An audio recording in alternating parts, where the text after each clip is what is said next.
Well, it's great to be here. You're clapping. You don't know what I'm going to say yet, do you?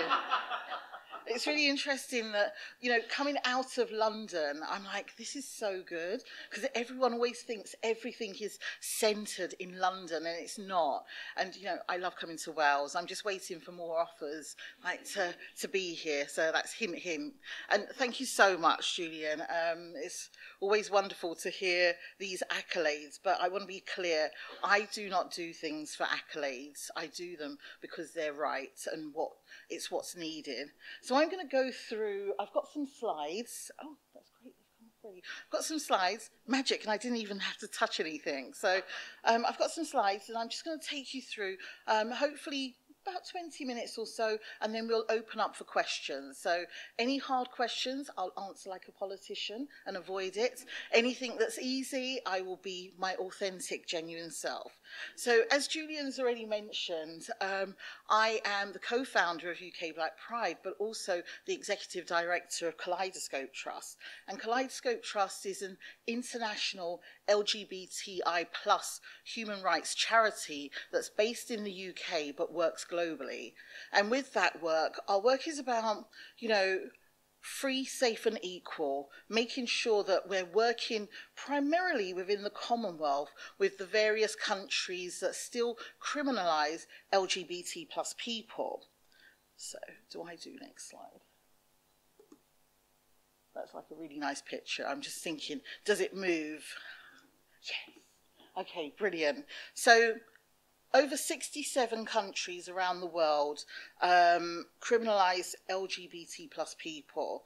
And this is based on the persecution, the violence, because of who they are and who they love.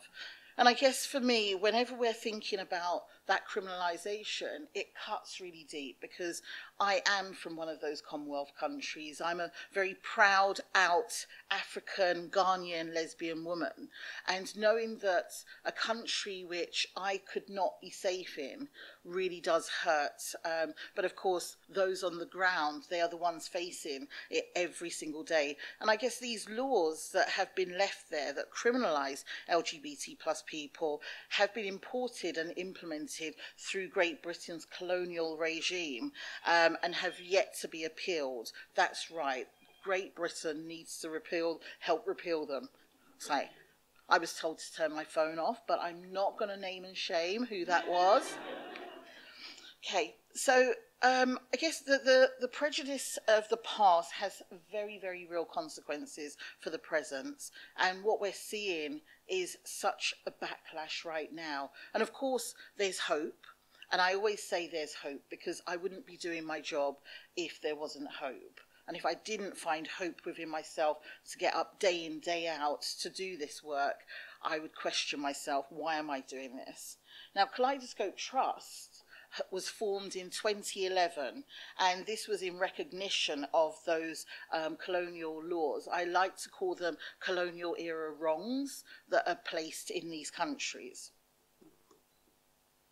So our mission at Kaleidoscope Trust is really to help create a better world where LGBT plus people are free, safe and equal everywhere.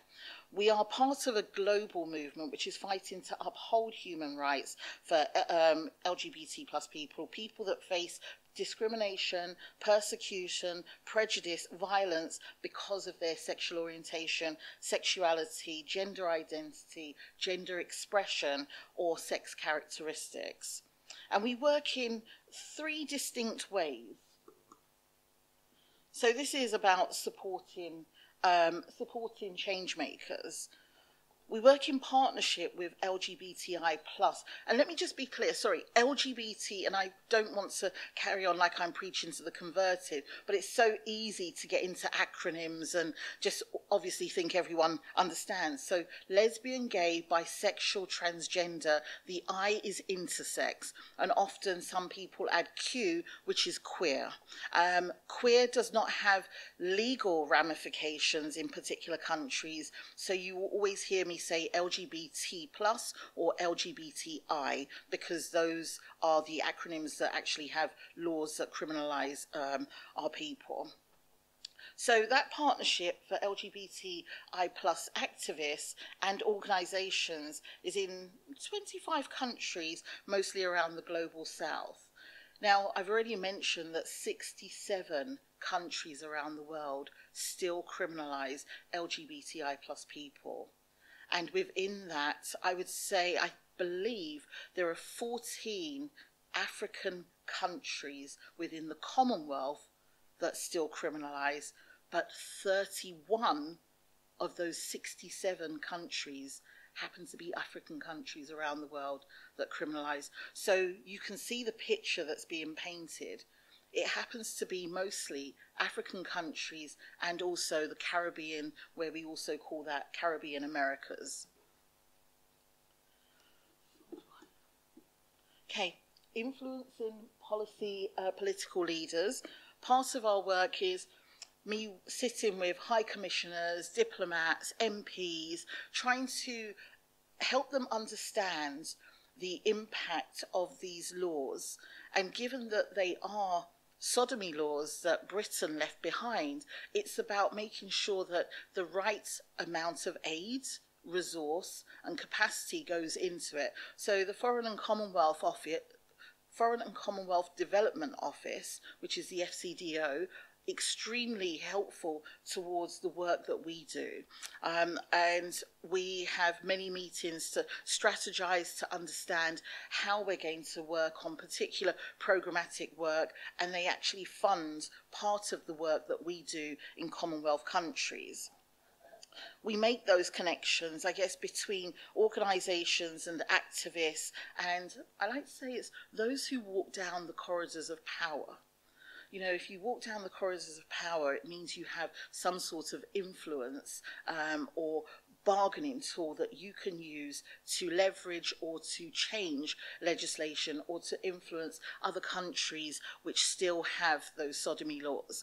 But I say that with a caveat, because what we don't want the UK to do is reproduce the same colonial mentality that they had many, many years ago. So this is about working with organisations like Kaleidoscope Trust to then work with our partners. So, as I mentioned, this is about partners advocating for themselves. Now, we are, as Kaleidoscope Trust, a secretariat to a group called TCEN, TCEN, and that is the Commonwealth Equality Network. And within this network, we have over 68 civil society partners all around the Commonwealth, in the Pacific region, in the Americas, Caribbean, Africa, Asia, and also Europe as well. And as I mentioned, some of those countries do criminalise. So for us, it's how do we work with them through an intersectional lens? And I'll explain intersectionality slightly later, or it might be one of your questions. That's not me putting words in your mouth. But so look, the journey towards LGBT rights. Over the last 12 years, we have seen progress in LGBTI rights in many, many countries. Since Kaleidoscope Trust was formed in 2011, we've seen decriminalisation of same-sex relationships in 12 of the Commonwealth countries that we work in and with. And 4 of those nations are Antigua and Barbuda. We've seen St. Kitts and St. Nevis. We've seen Singapore and Barbados eliminating discriminatory laws in the past 12 months. And that's huge. You know, when people say, oh, that's great work, actually that work takes up to 7 years to sometimes change these laws. We lose partners because of violence and death or even imprisonment. We move on and do other things. But what we are very, very clear on is our mission, which is to create this free, safe and equal world. Now, whilst legislative changes make headlines, it's the tireless work on the ground, as I've mentioned, to change hearts and minds, to support members of the LGBTI plus communities, carried out by small civil society partners, which are often trying to sustain themselves. And what we saw during COVID was that many organisations were at a standstill. Their activism was not moving. We saw state violence intensify. We saw violence from communities rain down on trans and non-binary people. We saw mental health be absolutely up to the sky in terms of the fact that they didn't have any resource or capacity to deal with it. We saw people in households where they were being subjected to violence within their own homes. And that's why the work of TCEN, the Commonwealth Equality Network, is really important, and of Kaleidoscope Trust. And it's this work for us that fosters the great relationships and helps us understand, without us imposing, but really making sure that we're there to listen, to help strategize, to help create a theory of change, to help find the resources and the funding for them to continue doing their work. So, of course, we rightfully celebrate when anti-LGBTI plus laws are overturned, but we also know that decriminalisation is only the start. And if we are truly to really live in a world which is free, safe and equal, and everyone really has to play their part in adopting protective laws and policies to close the gap that enables violence and discrimination against LGBT plus people in all their diversities to be eradicated. And sadly, in some countries, we're seeing that this increase in anti-LGBTI plus sentiments is an attempt to pass new laws that continue to criminalise LGBT plus people even further. Now, I do want to speak to you about the Ugandan bill, and I know that there is a community in Wales who are from Uganda. Now, with recent progress we've seen across the world, it's perhaps easy to assume that although the struggles for LGBT rights haven't completely been won, we are heading in the right direction, and that is the hope that I talk about. But with this recent passage in the anti-homosexuality bill in Uganda, it shows that that is not the case. It also underlines how fragile progress can be when we have much further to go and we are not truly free.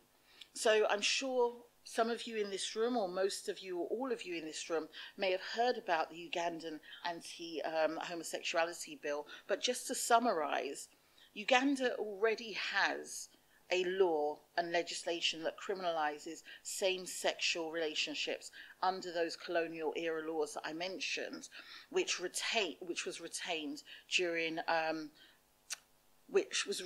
believe, during their independence. But this bill that has just been passed goes much further than that, to simply criminalise same-sex relationships. It introduces harsher penalties for years of imprisonment, for vague crimes such as touching another person's hands with the intention of committing homosexuality. It even allows for the death penalty for so-called aggravated homosexuality, which includes having same-sex relationship if you are HIV positive. It also criminalises promoting homosexuality, essentially that would outlaw the kind of advocacy that our partners do on LGBTI rights in Uganda, and that is considered a crime. So can you imagine this room being in Uganda and I'm speaking about LGBT rights? It is a crime, and I could be imprisoned, or you could be imprisoned, even by virtue of being allies and supporting the advocacy work. So even before this law was passed, Uganda refused to register LGBTI plus organisations as NGOs. This law would potentially lead to some of our amazing brave human rights defenders facing years of imprisonment just for speaking out around LGBT. So over the years, Kaleidoscope Trust has been able to support several of these organisations. I've had the pleasure and also, I guess, the pain of working with many of our Ugandan partners, and I wish that I could highlight who they are, but because the country is in such a state of turmoil for LGBTI plus people, I can't even mention the names and the groups now, because many of them are either in hiding or they're in safe houses or they've actually fled Uganda because it's unsafe for them to be there. So we're currently waiting to see whether President Museveni will sign an amended version of the bill into law, as he has indicated he will. But whether this happens or not, whether this bill is enacted in this particular way, it's clear that it's very difficult times for LGBT plus people in Uganda who already face significant violence, stigma, and I guess the discrimination is real. You know, not being able to get in a cab, not being able to go down the street without being targeted. And sometimes they are targeted even by virtue of somebody saying they want to go out on a date, they've met somewhere and they are beaten up, or they cannot go to the police to report this because of the laws that preside there. So LGBT rights in, oh Julian, please do stop me if I'm going on, because I can talk quite a lot and I want there to be time for questions. So look, the current state of LGBT rights in Africa, it's important to note that the anti-homosexuality bill in Uganda has not just happened in isolation. The context for LGBTI plus people is very different in different African countries, as it is different in other continents as well. And I don't just work in the African region, but I'm working with some of our Samoan, our Fiji, our Vanuatu, our Tuvalu, our Caribbean, Eastern Caribbean activists, also some of our Asian activists as well, looking at their laws and their legislation, but also their capacity and their movement building. But one thing we have seen in many of the different states is the promotion of the idea of being lesbian, gay, bisexual, transgender or intersex is seen as un-African, and that homosexuality is a Western import, which we've always heard. Now, it is not un-African. It definitely isn't. As I said, I'm an African woman who's very proud of who I am. And we know that before colonialism, before the empire, there were people who were living in same-sex relationships. There were people who were loving on each other. You only have to look at Nigeria and a tribe called the Dahomey tribe, and it will tell you some things about how we lived, how we loved, and how we worked with each other.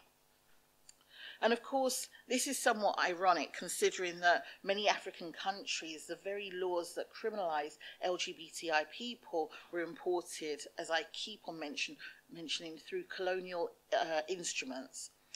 But we have seen a definitive amplification of these arguments recently, along with the rising violence against LGBTI plus people in many African countries, including Commonwealth states such as Zambia, Ghana, Kenya, Tanzania, and the list goes on. We are also seeing attempts to pass similar legislation to the one that is in Uganda in countries such as Ghana. Ghana currently has a law which is around family values and family bill that is set to really harm Ghanaian LGBTI plus people. It currently is sitting in the Legal Affairs and Parliamentary Constitutional Group. But if this goes into Parliament, they are going to want to force the President to enact this or take a vote on it. So in April, members of parliaments, more than 22 African countries attended a conference on family values hosted in Entebbe, Uganda, at which the president actually called on them to save the world from homosexuality. It's clear that these homophobic and transphobic beliefs, which already exist in many communities, are being stoked by many powerful groups from outside of Africa. In 2020, an investigation from Open Democracy found that more than 20 US-based Christian groups known for fighting against LGBT plus rights had access, I would say, they had this access to things like safe abortions, to contraceptive and comprehensive sexuality, education, and so forth.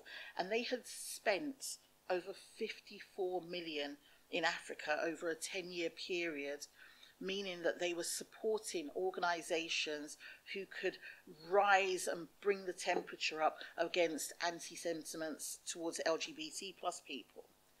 Now, sort of in closing, I wanted to just think about what Welsh NGOs could do when working in Africa. So I want you to acknowledge that, it can be challenging. And in that challenge, we've got to think about the various different climates. That it's been claimed that homosexuality rather than homophobia is the West import into Africa.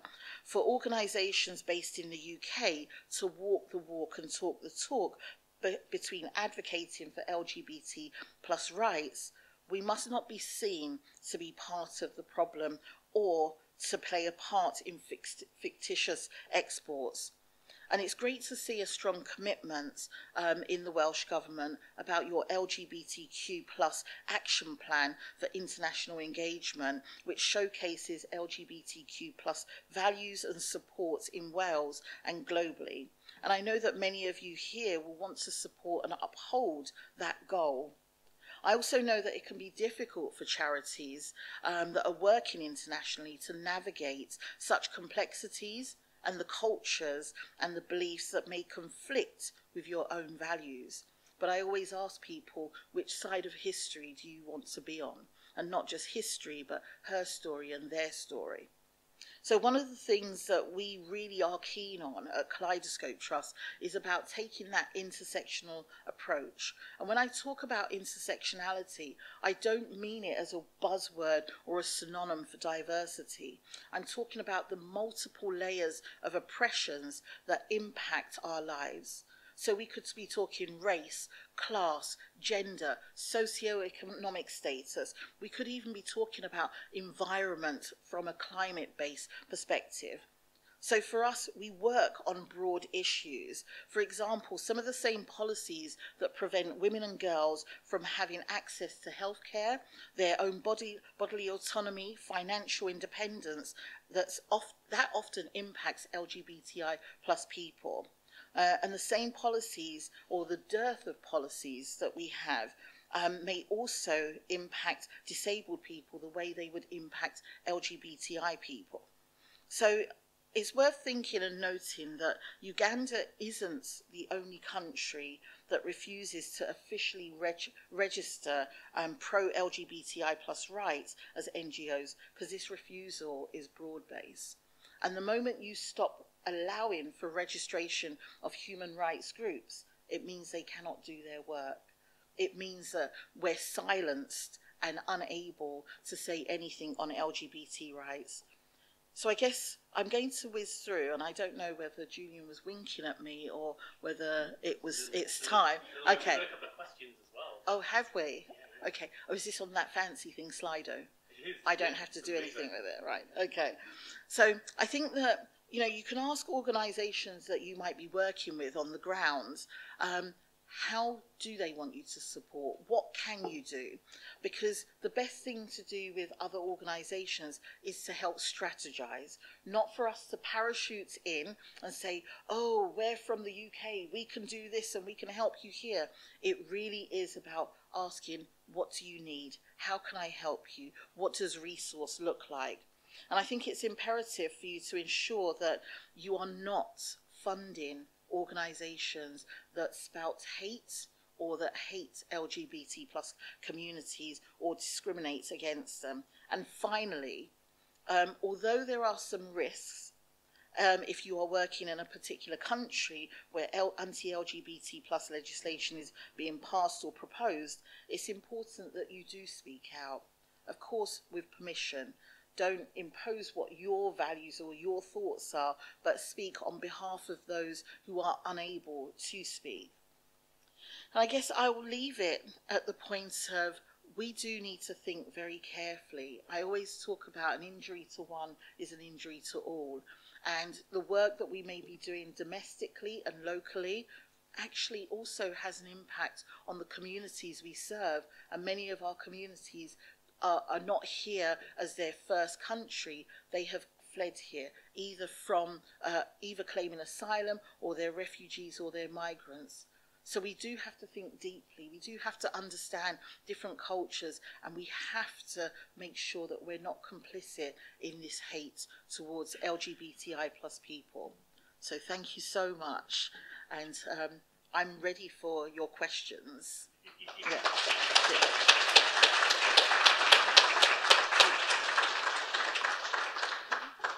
Thank you very much. We do have a couple of questions that have come in on Slido, but you amazingly answered several of them as you were going through your talk. But Caden, do we have a couple of questions? We've got a few minutes for a few questions here. Yeah, we've got a couple, and yeah, as Julian said, you did answer a lot of them as you were speaking. One which you sort of started talking about at the end, and I think this came in at the start. How can people in Wales best support refugees and asylum seekers from countries where LGBT plus people are persecuted when they flee to Wales?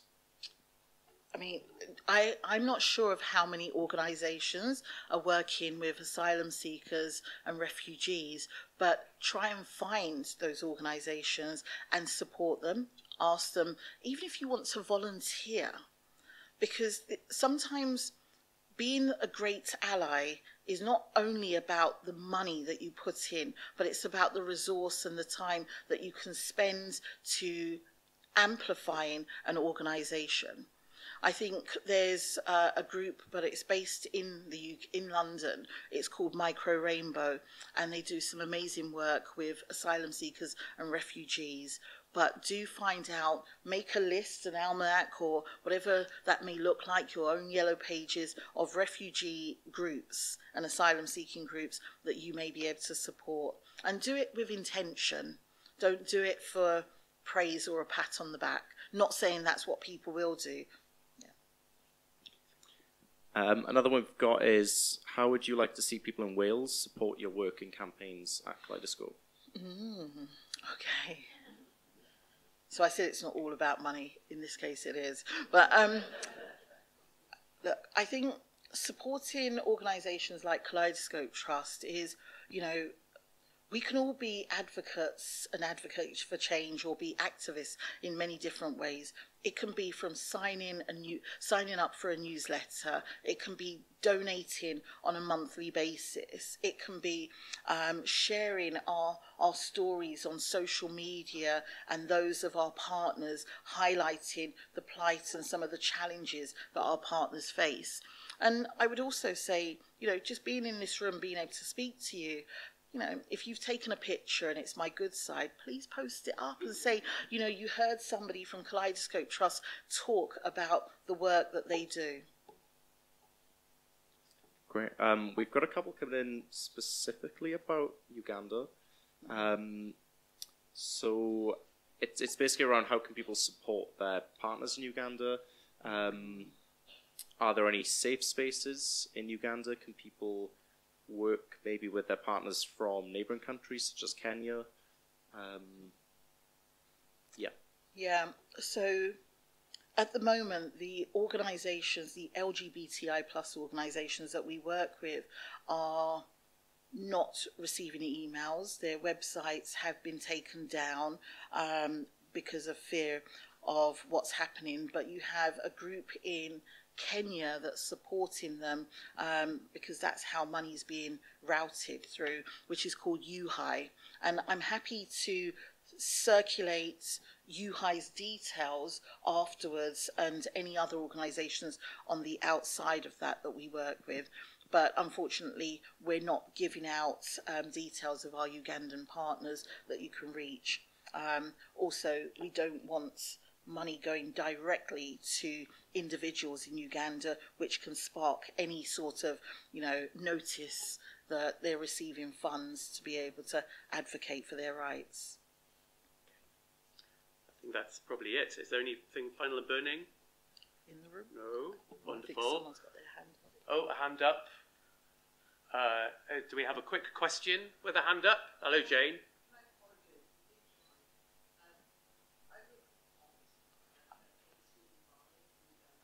It's all right, Jane. Actually, there's a microphone coming to you.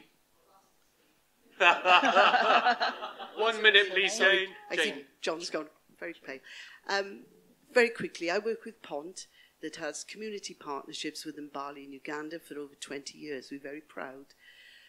We recently had a visit and were invited to speak with the High Commissioner directly.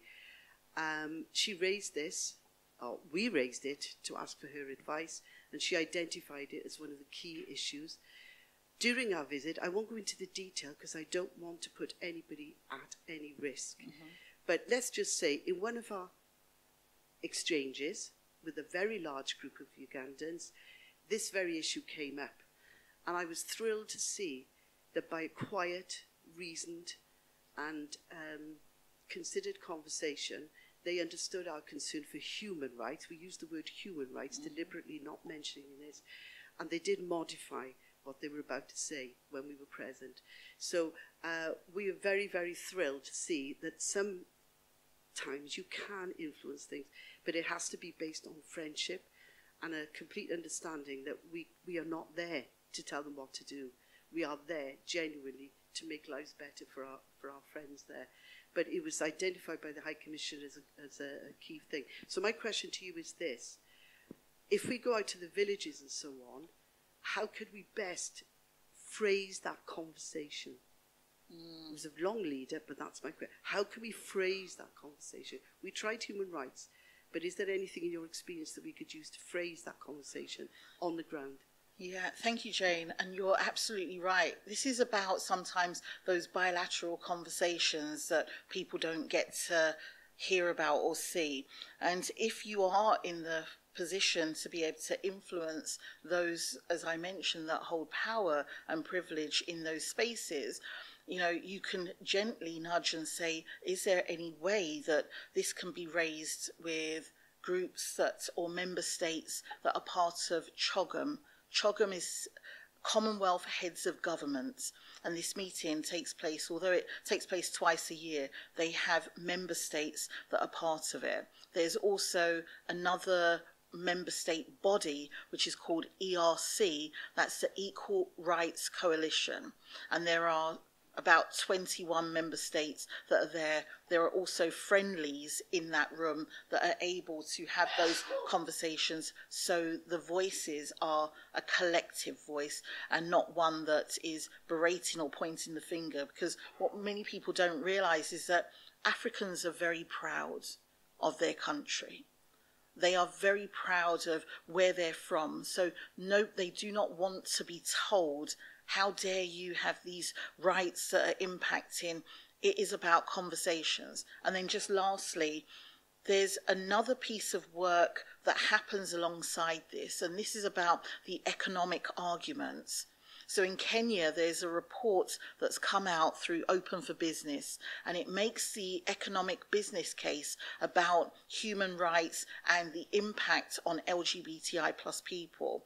We're hoping to see another report on Ghana, on Uganda, on Tanzania, and some of the other African countries, so you can use these as tangible outcomes to address some of those inequalities when it comes to the economic impact.